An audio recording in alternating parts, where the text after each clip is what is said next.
ಮೊದಲಿಗೆ ಸ್ವಲ್ಪ ನಿದ್ದೆ ಇಲ್ಲದೆ ಬಂದಿದ್ದೀನಿ. ನೈಟ್ ಶೂಟಿಂಗ್ ಇತ್ತು ಮಂಗಳೂರಲ್ಲಿ, ಬೆಳಿಗ್ಗೆ ಎದ್ದು ಇಲ್ಲಿಗೆ ಬಂದೆ, ಮತ್ತೆ ನೈಟ್ ಶೂಟ್ ಇದೆ, ಅಲ್ಲಿಗೆ ಓಡಬೇಕು.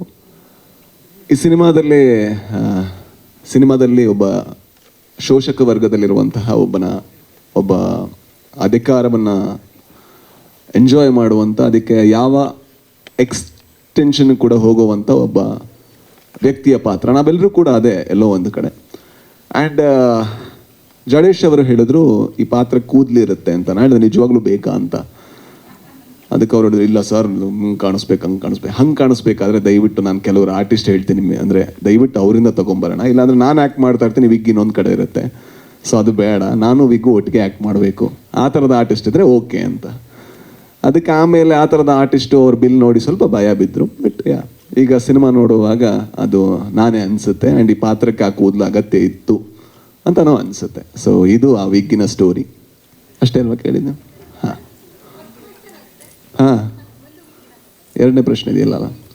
ಮೊದಲಿಗೆ ನಾನು ಈ ಸಿನಿಮಾ ಮಾಡೋದಕ್ಕೆ ಮೊದಲ ಕಾರಣ ಜಡೇಶ್ ಅವರು. ಅಂದರೆ ನಾನು ಯಾವತ್ತೂ ಕೂಡ ಒಬ್ಬ ನಿರ್ದೇಶಕ ಗೆಲ್ಲಬೇಕು, ತುಂಬ ದೊಡ್ಡ ಮಟ್ಟಕ್ಕೆ ಗೆಲ್ಲಬೇಕು. ಯಾಕಂದ್ರೆ ನಾವೆಲ್ಲ ನಿರ್ದೇಶಕರು, ನಮಗೆ ಗೊತ್ತು ಎಷ್ಟು ಕಷ್ಟ ಅಂತ. ನಾವು ಸಿನಿಮಾ ಮಾಡಿ ಮನೆಗೆ ಹೋಗ್ತೀವಿ, ಡಬ್ಬಿಂಗ್ ಮಾಡ್ಬೇಕಾದ್ರೆ ಮತ್ತೆ ಬರಬೇಕಾ ಅಂತ ಕೇಳ್ತೀವಿ, ಪ್ರಮೋಷನ್ ಬೈಕೊಂಡು ಬರ್ತೀವಿ. ಬಟ್ ನಿರ್ದೇಶಕ ಹಾಗಲ್ಲ, ಅವನು ಫಸ್ಟಿಂದ ಲಾಸ್ಟ್ ತನಕ ನಿಲ್ಲಬೇಕು. ಸೊ ನಾನು ಜಡೇಶ್ ಅವರು ಗೆಲ್ಲಬೇಕು ಅಂತ ಯಾವತ್ತೂ ಭಾವಿಸಿದ್ದೆ. ಅಂದರೆ ದೊಡ್ಡ ಮಟ್ಟದಲ್ಲಿ ಗೆಲ್ಲಬೇಕು, ಯಾಕಂದರೆ ಅವ್ರು ಡಿಸರ್ವ್ ಮಾಡ್ತಾರೆ. ಹಾಗಾಗಿ ನಾನು ಹೇಳಿದೆ ಈ ಸಿನಿಮಾ ನಾನು ಮಾಡಿದ್ರೆ ನಿಮಗೋಸ್ಕರ ಮಾಡ್ತೀನಿ, ಯಾಕಂದರೆ ನೀವು ಗೆಲ್ಲಬೇಕು ಅನ್ನೋ ಕಾರಣಕ್ಕೋಸ್ಕರ. ಯಾಕಂದರೆ ಏನಾಗುತ್ತೆ, ಕೆಲವು ಸಲ ನೆಗೆಟಿವ್ ರೋಲ್ ಮಾಡಿದಾಗ ಅದು ಬರೀ ಪ್ರಮೋಷನ್ ಮಾತ್ರ ಸೀಮಿತ ಆಗುತ್ತೆ. ಬಟ್ ಇದರಲ್ಲಿ ಆ ಥರ ಇರಲಿಲ್ಲ. ಈ ಪಾತ್ರಕ್ಕೆ ಬಹಳ ಒಂದು ಅಸ್ಮಿತೆ ಇದೆ. ಅಂದರೆ ಅವನಿಂದನೂ ಕತೆ ಮುಂದುವರಿಯುತ್ತೆ. ಸೊ ಎಲ್ಲ ಪಾತ್ರದ ಥರ ಈ ಪಾತ್ರನೂ ಬಹಳ ಇಂಪಾರ್ಟೆಂಟ್. ಆದರೆ ಕೆಲವು ಸಲ ಏನಾಗುತ್ತೆ, ಬರವಣಿಗೆಯಲ್ಲಿ ಮಾತ್ರ ಈ ಪಾತ್ರ ಇರುತ್ತೆ. ಯಾವಾಗ ಪಕ್ಕದಲ್ಲಿರುವಂತಹ ನಾಯಕ ಅವನು ಸ್ವಲ್ಪ ಇನ್ಸೆಕ್ಯೂರಿಟಿ ತೋರಿಸ್ತಾನೆ, ಆಗ ಸ್ವಲ್ಪ ಕಮ್ಮಿ ಆಗ್ತಾ ಹೋಗ್ತಾರೆ. ಬಟ್ ವಿಜಯ್ ಸರ್ ಹಂಗಲ್ಲ.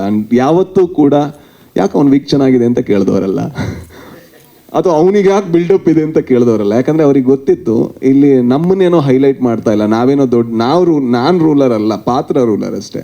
ಹಾಗಾಗಿ ಅವರು ಅದನ್ನು ಒಪ್ಕೊಂಡು ಯಾವುದೇ ಇನ್ಸೆಕ್ಯೂರಿಟಿ ಇಲ್ಲದೆ ಮಾಡಿದ್ದಕ್ಕೆ ಸರ್ ನಿಮಗೆ ತುಂಬ ದೊಡ್ಡ ಥ್ಯಾಂಕ್ ಯು ಸೋ ಮಚ್.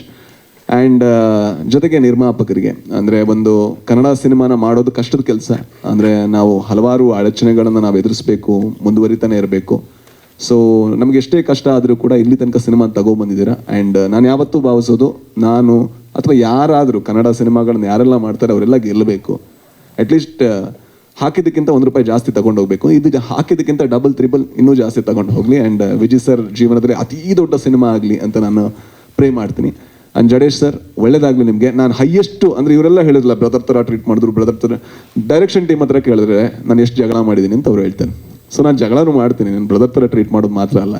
ಒಂದು ಹೈಯೆಸ್ಟ್ ಶ್ರೀಕಾಂತ್ ಹತ್ರ, ಇಲ್ಲಿ ನಾನು ಶ್ರೀಕಾಂತ್ ಮಗ ಯಾಕೋ ಮಗ ಇಷ್ಟು ಉದ್ದ ಡೈಲಾಗು ನನಗೆ, ಅಂದರೆ ಡೈಲಾಗ್ ಅಂದರೆ ನನಗೆ ಸ್ವಲ್ಪ ಕಷ್ಟ ಆಗ್ತಾಯಿತ್ತು. ನಾನು ಬರೆದಿರೋ ಅಂತ, ಅಂದರೆ ನಾನು ಇಡೀ ಗರುಡ ಗಮನ ಸಿನಿಮಾ 60 ಪೇಜಿಗೆ ಬಂದರೆ ಇದು ಮೇ ಬಿ ಒಂದು 2-3 ಸೀನ್ ಕೇಳಿದ್ರೆ ಒಂದು 10 ಪೇಜಿಗೆ ಬರ್ತಾಯಿತ್ತು. ನಾನು ಹೇಳಿದೆ ಗುರು ಇದು ಬೇಡ ಗುರು, ಇಷ್ಟು ಡೈಲಾಗು ಬೇಡ ಇದು ಹೇಳಿದ್ದೀನಿ, ಆ ಸೀನಲ್ಲಿ ಅದನ್ನೇ ಹೇಳಿದ್ದೀನಿ, ಈ ಸೀನಲ್ಲಿ ಅದನ್ನೇ ಹೇಳಿದ್ದೀನಿ, ಜಗಳ ಆಡ್ತಾ ಇದ್ದೆ. ಬಿಕಾಸ್ ಫೈನಲಿ ನಾವೇನು ಮಾಡ್ತಿದ್ದೀವಿ ಅಂದರೆ ನಾವೆಲ್ಲರೂ ಕೂಡ ಒಂದೇ ಗೋಲಿ ಕೆಲಸ ಮಾಡ್ತಾ ಇದ್ದೀವಿ.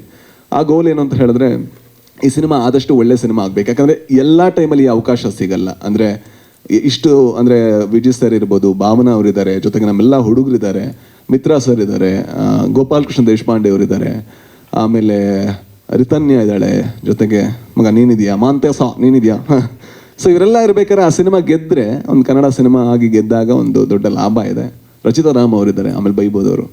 ಸೊ ಎಲ್ಲರೂ ಇದ್ದಾಗ ಒಂದು ಸಿನಿಮಾ ಗೆದ್ದರೆ ತುಂಬ ಲಾಭ ಇದೆ. ಸೊ ಈ ಸಿನಿಮಾ ಗೆಲ್ಲುತ್ತೆ ಅಂತ ನಾನು ಭಾವಿಸ್ತೀನಿ.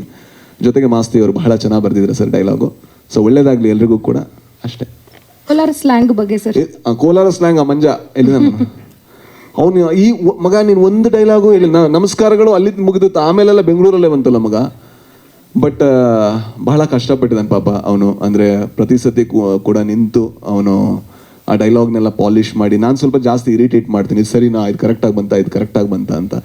ಸೊ ಥ್ಯಾಂಕ್ ಯು ಮಗ. ಅಂದರೆ ನನಗೆ ಗೊತ್ತಿಲ್ಲ ನಿಜವಾಗ್ಲೂ ಕರೆಕ್ಟಾಗಿ ಬಂದಿದೆಯಾ ಅಂತ.